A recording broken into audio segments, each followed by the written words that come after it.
So we need to do more podcast episodes with wine. I think that will help with the conversation flow. I think wine's a good start. Although you can have wine anywhere.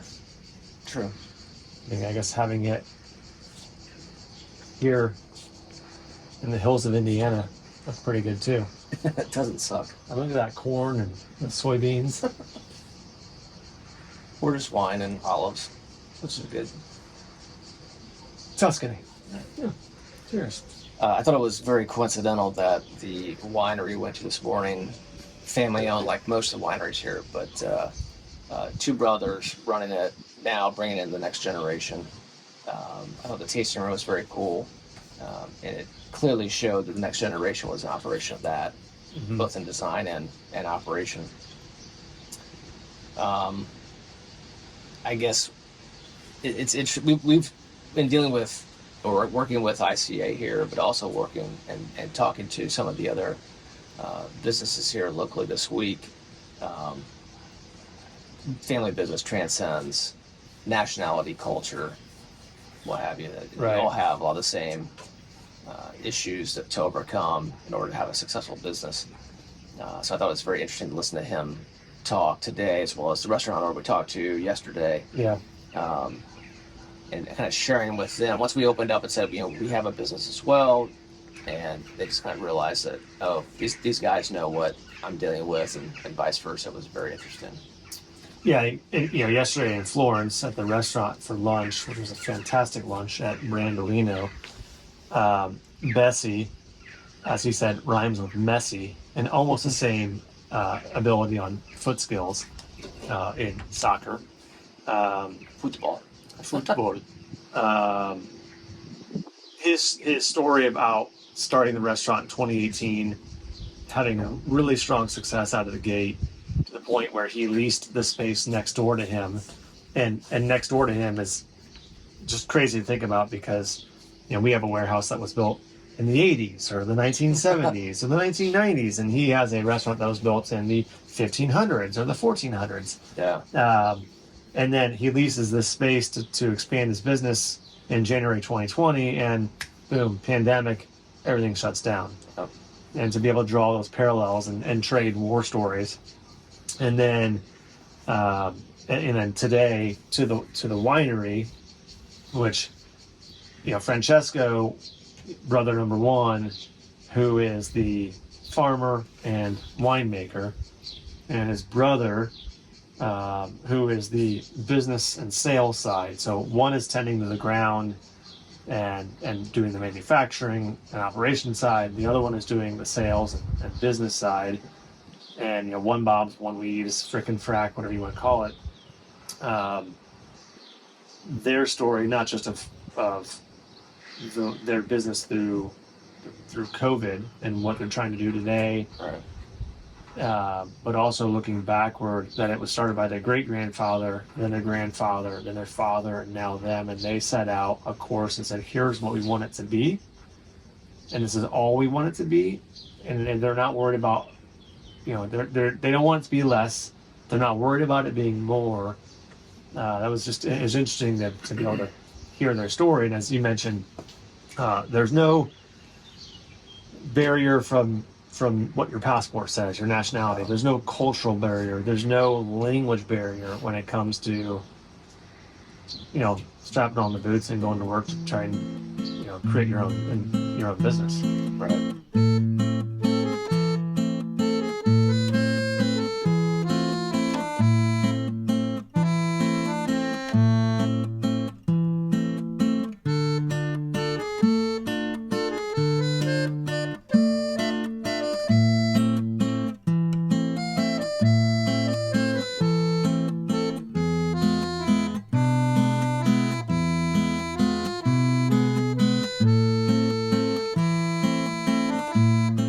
Guys, welcome to another episode of the Industrious Podcast. As you can tell already, we are not in the studio like normal. We are in Vinci, a small town in the Tuscany region of Italy. Doesn't suck, we know. Little R&R, kind of midway through 2022 here, and what we wanted to do is do a quick little episode here to talk about how the first half of 2022 has gone. Sorry, that's not the wine talking yet. And maybe some forecasting for the rest We'll of edit that part out. right, and a little preview of what we think we'll see in the coming 6 months, based on various market surveys that we've done and customer feedback. So we appreciate you guys tuning in. If you're only listening from wherever you get your podcast, we apologize you can't take in the view, but just imagine what you would typically envision Tuscany: rolling hills, wineries, lots of olive trees. Yeah, think of a Pretty postcard. awesome. Think of a postcard from Tuscany, and it's pretty much accurate. Yeah. And by the way, do you feel like we ripped off something from like Hoda and Kathy Lee with the wine thing? I mean, if we did, I get to be Hoda. I don't know. I don't know what to say there. But that's fine. Okay. Yeah, they're on the national network. We'll take that. That works. All right. So anyway, welcome. Thanks for joining us on this episode. If you're watching on the Accessa YouTube channel, thank you for tuning in. You can take in the view. We'll give you a little montage after the fact. But thanks for tuning in, guys. As you heard, You got it. You can't. Benvenuto a tutti. I get like you got the accordion player and well, our cameraman today will play the accordion later, our perhaps. prop department needs a lot of work. and our sound, our audio, like maybe. Oh, I know, Chris. At this point, Hopefully is his where you finger isn't in the backfeed video. and post production, Italian music, maybe some like red, white, green flares, something cool like that. Yeah. Well, anyway, getting back to Biz, as we were talking about earlier in our opening, visited a nice family winery this morning. Very small, like a lot of the wineries are around here. A lot of family-owned businesses, not just in Italy in general, but also in this general area, producing wine, producing olive oil, I should say. But then businesses of all kinds around here. As many of you well know, we are distributors of the ICA wood coatings brand in the U.S. or in various areas of the U.S. They're an Italian-made or Italian-based manufacturer.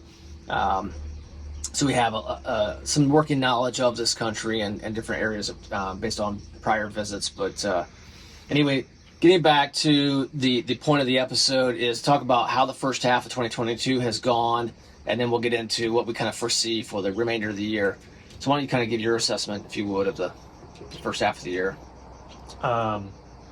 2 words: warp speed. That's how I would sum up the first 6 months of 2022.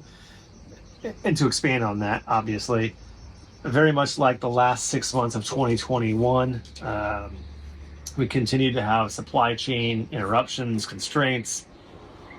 The last 6 months have been a little more manageable from a supply chain standpoint in terms of availability. Not 100%.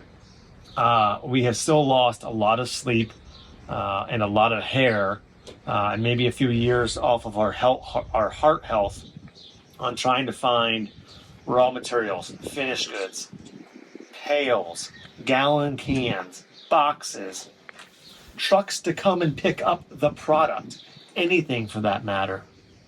And so that hasn't entirely gone away. It's just become a little bit more manageable. What's been really hard, though, when you combine incredible demand that continues, supply chain constraints, even if the supply chain was 100% right now, it still wouldn't be enough for today's demand.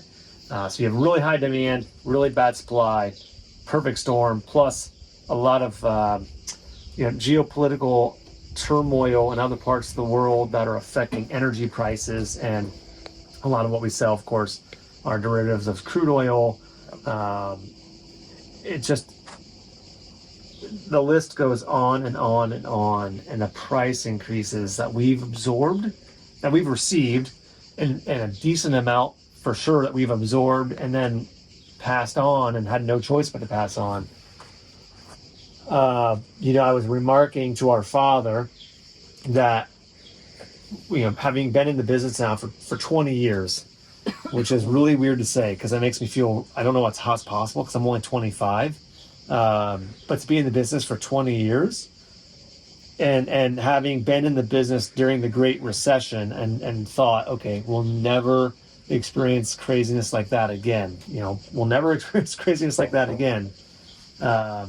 This is crazier. That was a really hard time. I certainly don't want to go back to that. The high and the lows of today's reality are crazier than the highs and the lows of the recession of 08, 09. Yeah. The other tough part is how sporadic it is. So we have one product line that we literally cannot get the resin for, and therefore that product line is essentially non-existent right now. Yeah. And then we have others where we have no issues, and then that's this week. Next week, it could completely change.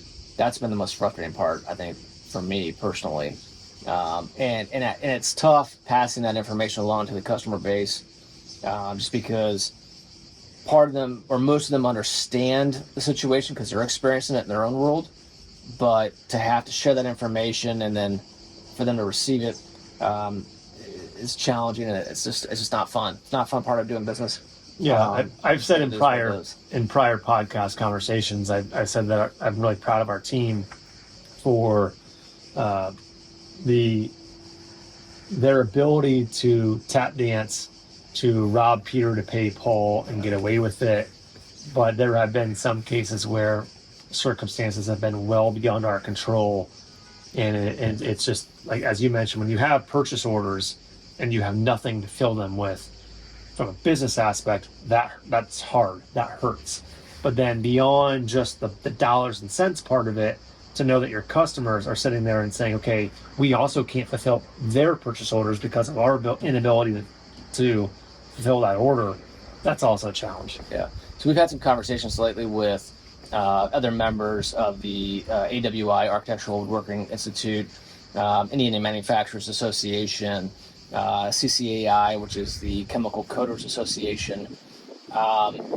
Everyone is experiencing similar issues in different ways. So we know we're not alone. We appreciate all of our customers, those of you guys who are watching. We appreciate your patience.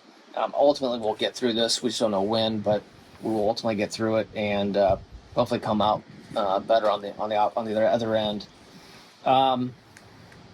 The remainder of the year, we've done some recent surveys. We had our sales team go out in the field and talk to our customers about what are they projecting for the next 6 months. We know we're not going to ask for much beyond that because it's anyone's guess, but what do the next 6 months look like? And we've had a fair amount of feedback come in, and I would say for the most part, 80% plus are pretty similar, with a few easily, a few folks who may veer off from that. But why don't you kind of give your summation of what the feedback we've received thus far? Well, my reaction is very positive, and I wouldn't say pleasantly surprised, but when you look. Taking away the political spin or some of the media and the entertainment side of media spin, and you look purely at the true, real news, and then beyond that, just the pure economics of it, I was very concerned about where this cliff may be, where the consumer says, "I've had enough. I'm not paying anymore. I'm pulling out of the market for ABC product." Yeah. And how that eventually then affects the demand side. And as we kind of talked about accordions with Italian music, then that accordion effect of the demand falls off. Maybe we caught the supply. Maybe there's an inventory glut. We have to feed through that, and all the things basically. And specific to kitchen cabinets, furniture, RV even, which is typically it's certainly a leading indicator. I would say that there is some early glimpse of not a pullback, but a slight return to normalcy. Yeah. whatever normalcy is, a slight return to normalcy. But our kitchen cabinet guys, almost for the most part, they have work through the end of the year and into next year already. Our furniture guys, a little bit different. Many have worked through Christmas or the end of the year, but then are saying that the furniture stores on the retail side, the foot traffic has decreased some, but not. If normal is 100% and the craziness we've experienced for the last 6 to 18 months plus has been 150%, they're not saying 150 is going to go down to 75 or 50. Right. They're saying the 150 is coming back down to the 100 that was normal, which is great because if we do another episode in 30 days, the answer might be entirely different. But if our pullback is to something within a very reasonable range of normal, I would define that as a soft landing. Macro. Right. Yeah. And that's, I think, what all of us as business owners throughout any part of the supply chain are sort of, are really saying a little prayer for. And we know there's going to be a pullback. There has to be a pullback. We can't sustain what we're doing. How do we bring that baby in on a nice little soft little belly landing? Yeah. I think the question that will remain to be answered is how does the pent-up demand that exists today, that's going to continue to exist for a while due to supply constraints, how does that maybe further soften that landing when we might go into a technical recession? But is a technical recession because of the supply issue, or is it because of something else? And is that pent-up demand going to help carry us through it? I guess we'll know in 6 to 12 months. Yeah, I feel really good about the second half of 2022. Notwithstanding some, event that we can't control. And I really, at this point, based on what we're hearing, it's very early and this could change very quickly. First quarter of 2023 seems like it should be okay. Anything beyond that, no clue. Yeah, great. All right, well, guys, this is a short but sweet episode. We hope you guys enjoyed it. We'll give you a little photo montage here at the end, so you can briefly take a glimpse of what we're experiencing. We appreciate you guys listening or watching today. We hope that your first half of 2022 was great, and we hope that the second half is even better. We know there's some challenges going on right now, but I think we all can just keep working hard and focusing on the task at hand. We'll all come out better for it in the end. I think Bessie said it best yesterday. This is the guy that owned the restaurant that we were at. Just said that like a lot of entrepreneurs, he does whatever it takes to get the job done. And so I think if that's the kind of the attitude that we're all taking here, we'll all get through it and be better off for it. So thanks for joining us on this episode of the Industrious Podcast. If you're not already a subscriber on the Accessa YouTube channel, please hit that subscribe button. Hit the notification bell so you can be alerted when new episodes drop. And cheers wherever you're at. Salute! Don't forget, be industrious.